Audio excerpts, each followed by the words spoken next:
ထဲကနေပြီးတော့ Play Store ထဲဝင်လိုက်အောင်ပါအဲ့တော့ Play Store ပွင့်လာပြီဆိုရင်သူ့ရဲ့ search bar မှာ AI Mirror AI ပြီးတော့ MIRROR Mirror AI Mirror ဆိုပြီးရိုက်ထည့်လိုက်ပါပြီးရင်တော့မှန်ဘလူးပုံ search ကိုနှိပ်ပြီးတော့ရှားပါမယ် AI Mirror app ကိုရှာတွေ့ပြီဆိုရင်တော့သူ့ကို install ဆိုတဲ့နေရာမှာနှိပ်ပြီးတော့ကျွန်တော်တို့ install လုပ်ရပါမယ်ယခုဖုန်းထဲကို down နေပါပြီအဲ့တော့ဖုန်းထဲကို down ပြီးရင်သူကအလိုလျောက်မိမိတို့ဖုန်းထဲမှာ install လုပ်ပါလိမ့်မယ် install လုပ်ပြီးသွားပြီဆိုတော့ဘေးက open ကိုနှိပ်ပြီးတော့ဖွင့်လိုက်ရပါမယ်အဲ့တော့က AI Mirror app ပွင့်လာပြီဆိုရင်သူ့မှာလုပ်ပေးနိုင်တဲ့ feature များကိုယခုလိုနမူနာပြသပေးပါတယ်အဲ့တော့ပုံတွေကိုပကြီးပုံစံဓာတ်ပုံတွေပကြီးပုံစံအမျိုးမျိုးပြောင်းလဲနိုင်ကြောင်းကိုသူပြထားပါတယ်အဲ့တော့ဒီမှာ continue ကိုကျွန်တော်နှိပ်ပေးပါရအောင်အဲ့တော့ဒီမှာကျွန်တော် allow ကိုနှိပ်ပေးပါမယ်ပြီးရင်ဒီမှာထပ်ပြီးတော့ရင်ကျွန်တော်save access to photos ရဲ့အောက်မှာ continue ကိုတခါနှိပ်ပေးရပါမယ်ပြီးရင် allow ကိုဆက်နှိပ်ပေးလိုက်ပါဓာတ်ပုံအသုံးပြုခွင့်ပေါ့နော်မိမိတို့က allow ကိုနှိပ်လိုက်တာနဲ့ဖုန်းထဲကပုံတွေခုလိုပေါ်လာပါလိမ့်မယ်အဲ့တော့ဒီထဲမှာရွေးစရာရှိပါတယ်ကင်မရာကိုရွေးမှာလား album ထဲကပုံတွေရွေးမှာလားအဲ့တော့ဖုန်းထဲကပုံရွေးမယ်ဆိုရင်တော့မိမိတို့က album ကိုနှိပ်ပြီးတော့ဝင်ရပါမယ်အဲ့ဒါဆိုရင်တော့ဖုန်းထဲကပုံတွေအကုန်လုံးသေးစိတ်ကိုတွေ့မြင်ရမှာဖြစ်ပါတယ်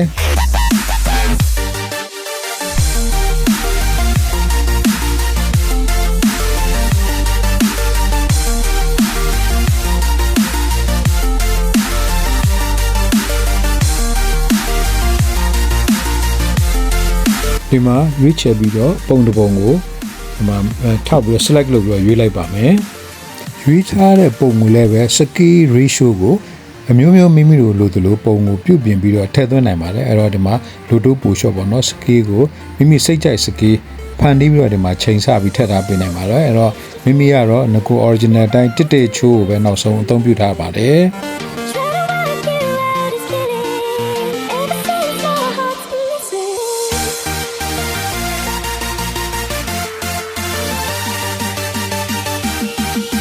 တခါပုံရဲ့အပေါ်ညာတော့မှာခဲံပုံလေးနဲ့ edit လုပ်စရာလေးပေးထားပါတယ်အဲ့ဒါတော့အဓိကတော့ stroke ကိုတက်ပါเนาะဒါ stroke ဆိုတာစုပ်ချက်အထူပါနဲ့တစ်ဖက်ကကျတော့ opacity ကတော့ကျွန်တော် color အဖြော့အမိန်အထင်ရှားနဲ့အမိန်ပေါ့เนาะအဲ့ဒါမျိုးနောက်တော့အောက်မှာ color ရွေးလို့ရပါတယ်အဲ့တော့ကြိုက်တဲ့အရာကိုမိမိတို့ရွေးပြီးတော့ဒီမှာ body ဘေးကနေပြီးတော့ stroke လေးတွေ line လေးတွေလည်းဆွဲထည့်ပေးလို့ရပါသေးတယ်အဲ့တော့အဲ့လိုမျိုးstroke ဆွဲထည့်ပြီးတော့အဲ့အနေထားကြိုက်တယ်ဆိုရင်အမှန်ကျစ်နေရာလေးချစ်ပေးပြီးတော့ထားလိုက်ရင်သူ့ရဲ့ငကိုပုံ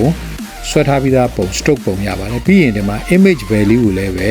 ပေးထားတာတော့90%ကိုပထမဆုံးစမ်းသပ်ဖို့ဆိုရင်90%အကောင်းဆုံးပါလို့ပေးထားပါတယ်ကိုကလိုဒီလိုဒီမှာပြုပြင်နိုင်ပါတယ်ပြီးရင် draw ကိုနှိပ်ပြီးတော့ကျွန်တော်ပုံကိုဆွဲလိုက်ပါမယ်เนาะအဲ့တော့ enemy 2D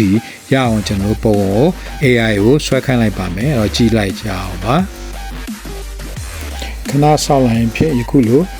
enemy 2D ပုံလေးကိုလှလှလေးမြင်ရမှာဖြစ်ပါတယ်ဓာတ်ပုံသိမ်းထားခြင်းတော့ save ဆိုတဲ့နေရာကိုနှိပ်ပေးလိုက်ရပါမယ်အဲ့လိုနှိပ်လိုက်ရင်ဖြစ်ဖုန်းနဲ့ပုံကို save ထားပေးပါလိမ့်မယ်ပုံကိုလည်းပဲငကိုမူလပုံနဲ့ပြင်ပြီးထွက်လာတဲ့ပုံနှစ်ပုံကိုရှင်ပြီးကြည့်လို့ရအောင်လည်းလုပ်ပေးထားပါသေးတယ်အခြား social media များစီလည်းပို့နိုင်ပါသေးတယ်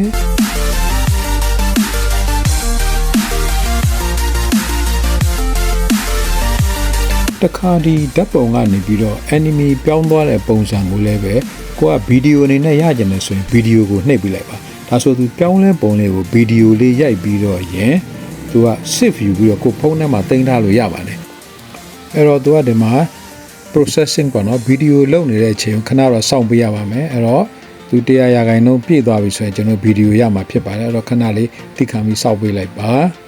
အဲဒီမှာဗီဒီယိုရပါပြီအဲ့တော့ဒီမှာငကိုမူလပုံကနေပြီးတော့ enemy ဘယ်လိုပြောင်းသွားလဲဆိုတော့ပြောင်းပုံပြောင်းနည်းလေးကိုသူကဒီမှာဗီဒီယိုလေးနဲ့ပြသပေးထားပါတယ်ဒါကိုမှလိုချင်တယ်ဆိုရင်ဒီဗီဒီယိုလိုချင်ဒီ save နေရာလေးကိုမြားနေရာလေးနှိပ်ပြီးတော့မိမိတို့ဖုန်းထဲမှာတင်ထားနိုင်ပါသေးတယ် ရိုးရိုးပြောင်းထားတဲ့ enemy ဓာတ်ပုံကိုလိုချင်တော့ဒီ save ဆိုတဲ့နေရာနှိပ်ပြီးတော့ဖုန်းနဲ့တင်ထားလို့ရပါတယ်ခုလိုပုံတွေ့ရမှာဖြစ်ပါတယ်ဟုတ်ကဲ့ပါဒါကတော့ AI mirror ဆိုတဲ့ AI နည်းပညာအသုံးပြုထားတဲ့ app လေးနဲ့မိမိတို့ရိုးရိုးဓာတ်ပုံကို enemy 2D ဘယ်လိုပြောင်းအောင်မလဲဆိုတဲ့သင်ခန်းစာလေးတစ်ခုဖြစ်ပါတယ်အဲ့တော့ဒီသင်ခန်းစာလေးကိုနှစ်သက်လိမ့်မယ်လို့မျှော်လင့်ပါတယ်နှစ်သက်ရင်ဖြင့် like share comment လေးလုပ်ပြီးအားပေးကြကြပါဦး Kantkaw knowledge sharing channel ကိုကြည့်ရှုပြီးတော့အားပေးနေကြတဲ့မိတ်ဆွေသင်များအနေနဲ့လည်း subscribe မလုပ်ရသေးရင် subscribe ယခုပဲလုပ်ပြီးတော့အားပေးကြပါ notification bell ခေါင်းလုံးလေးကိုလည်းတိကျပေးကြပါဦးနောက်ထွက်လာမယ့်ဗီဒီယိုများမှာထပ်မံဆုံစည်းကြပါစို့ယခုလိုအဆုံးထိကြည့်ပြီးတော့ကျေးဇူးတင်ပါတယ်ဟုတ်ကဲ့ပါ bye bye